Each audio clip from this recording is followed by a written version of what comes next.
and welcome to Eastern Hancock's Halftime Report. Today, during our halftime report, we're going to be recapping everything that happened during the fall season. And now, on to boys tennis. The boys tennis team went overall 7-7 and improved from a 3-11 record from last year. At one singles, Cody Huff went 11-9, also a conference champion. At two singles, Nolan Stout went 10-10, and at three singles, Zeke Dixon went 13-6 and also won his sectional game. And at one dubs, Brady Smith and John McDaniel went 7-13. And also at two dubs, Sammy Blocker and Bryce Winnen went 7-7. They were also conference champs. And for the middle school, girls went 12-0 and boys went 11-3. I guess it's time to recap girls golf. This year they had a record-breaking season. They went 7-4 overall and 1-2 in the conference. Girls golf. Yeah. The previous low score was a 197, and it was broken 3 different times by the team. The final low score record holding number is 188. Yeah, and individual low score is our very own Jocelyn Duncan. She broke it twice, and the original score was 43, and she broke it, and she ended at 40. Now on to cross country. The middle school cross country team had a good season. Preston Merkley set the course record at Hauser in the Heritage Day Classic race with a time of 10 minutes and 17 seconds. The girls team, Olivia Evans, has won the girls cross country meet 2 years in a row. For high school, our cross country team is still running in their season, with Daniel Campbell and Nick Edwards competing at the semi-state tomorrow morning. Also competing in the semi-state is our only girl runner, Ashton Willis, with a top time of 21 minutes and 13.2 seconds. Our boys team had an average time this year of 19 minutes and 58.2 seconds for their 5K. Our other boy runners include Skylar Sexton, Danny Salafranca, Lucan Edwards, Aaron Serberg, Luke McCartney, Brandon Cross, Caleb Mathis, Weston Bishop, and Garrett Henderson. And now on for volleyball. The varsity team went 11 for 21 on the season, 2-7 on the conference. And Lily Hunt led the way with kills with 149, aces with 55, digs with 157, and assists with 176. And Brie Tolley followed close behind for her digs with 153, and Paige Wickard had the second most assists with 159. And for our JV volleyball, with the information that we have, they went 4-5 on the season. And for our middle school volleyball teams, the 8th grade team finished 13-6 in the season. The 7th grade went 7-11. And the 6th grade went 5-2 on the season. Congratulations for all their accomplishments, and good luck to them next year. And now for high school football. Our regular season ended at 7-2. Houston Swan had a great regular season. He had 2,265 all-purpose yards and 31 touchdowns. Our offense was a powerhouse this season. Zach Arnold led the team in rushing yards with 242. Cole Rainbow had the most receiving yards with 530. And our defense was impenetrable as well. Garrett Friesen led the team with 100 tackles, and Tyler Vanderfleet had the most sacks with 5.5. The season was great, and we can't wait to see how far we can go in the postseason. Now on to middle school football. 7th grade went 3 wins, 3 losses, and 2 ties. 8th grade ended up going 6-2. Great season for them, and good luck to them next year. Hi, welcome to our Eastern Hancock Halftime Report. And we're going to be talking here with our starting quarterback, Houston Swan of the Eastern Hancock Royals. So obviously, Houston, you're going to be playing Winchester this weekend for the first round of sectionals. What are your thoughts as you go into the matchup about them? I know it's going to be a really good game. They're a good team. They got a really good running back, and we're just going to have to play hard if we want to win. So have you heard anything about the quarterback? Do you know, have you been looking at him? I haven't. I've mostly been focused on lapel this week, so I haven't done much research on Winchester. So, obviously last year, coming into this year, what do you think has contributed to your second season success? The O-line, big time. You know, they're giving me time to pass, and the running backs are opening up holes for them to run through, and they're just doing phenomenal. So, obviously you started all the way through elementary school, basically high school, or middle school and into high school. What do you think has contributed most from your middle school success? Now your first year, you got that under your belt. Now your second year, very well. 7-1 conference champions and had a lot of success. So what do you think has contributed to that? Definitely my freshman year.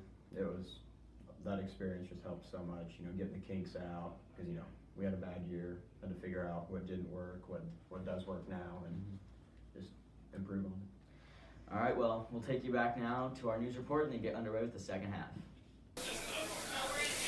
Now on to school news.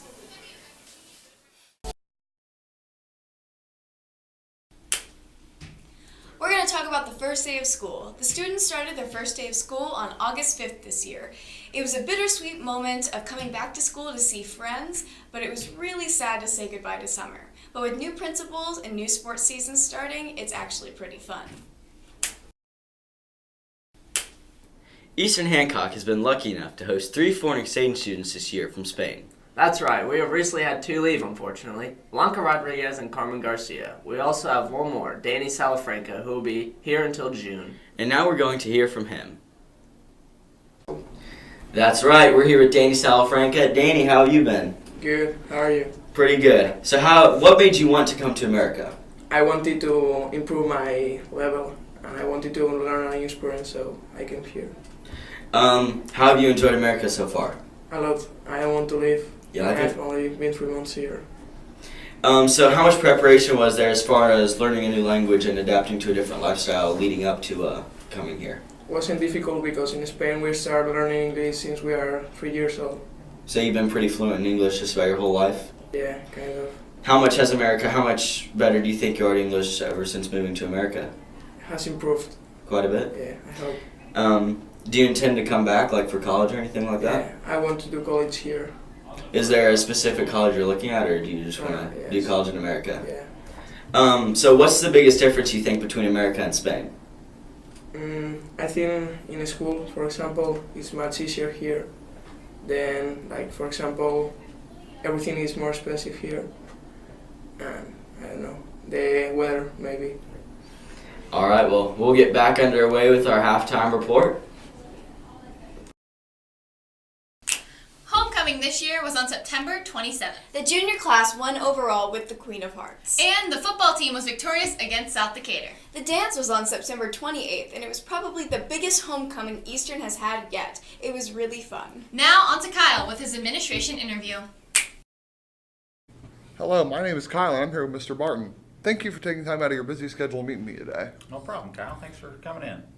How has the school changed ever since you've graduated from here? Well, there's been some physical changes. The office is in a different place, and some of the classrooms have moved around. Most of the faces have changed. Mr. Poff is still around, and maybe Mrs. Beaver. She may not be happy for me to announce that to the world, but there's a couple teachers that are still here. What have you enjoyed as your time as a principal here? Just getting to meet everybody and getting to reconnect with the community after not being here for quite a few years. It's nice to come back and see a lot of familiar faces. If you could describe EH in one word, what would it be and why? Definitely the word family. And that's a word I've heard through the interview process. I've heard from students. I've heard from community members.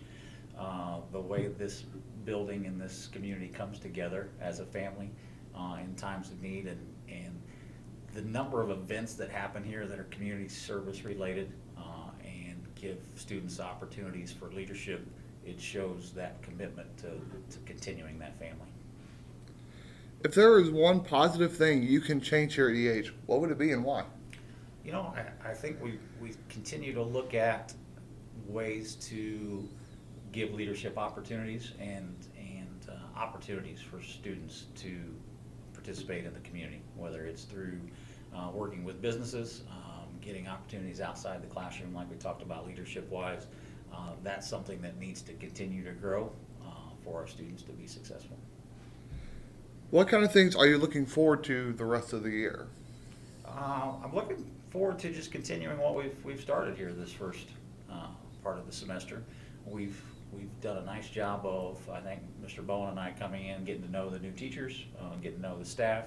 I like to continue that and look for ways that we can continue to improve as the school year goes along. Thank you for taking your time out of your day to visit with me. Thanks, Kyle. The Eastern Hancock Honor Society is putting on a trick-or-treat night here at our very own school from 6 to 8 on Halloween. There will be candy at classroom doors for trick-or-treaters, a haunted house in the multi-purpose room, and carnival games in the gym. Admission to the event is either $1 or a non-perishable food item, which will go toward helping your fellow Royals in various ways. Trick-or-treaters of any age are welcome to participate. We encourage everyone to come out and enjoy the event with your family and friends. Now on to Wes and Kyle. Hi, this has been our Intro to Communications class. Thank you for tuning in and watching all of our halftime reports during the football season. We will be back in December with more halftime reports during our basketball season.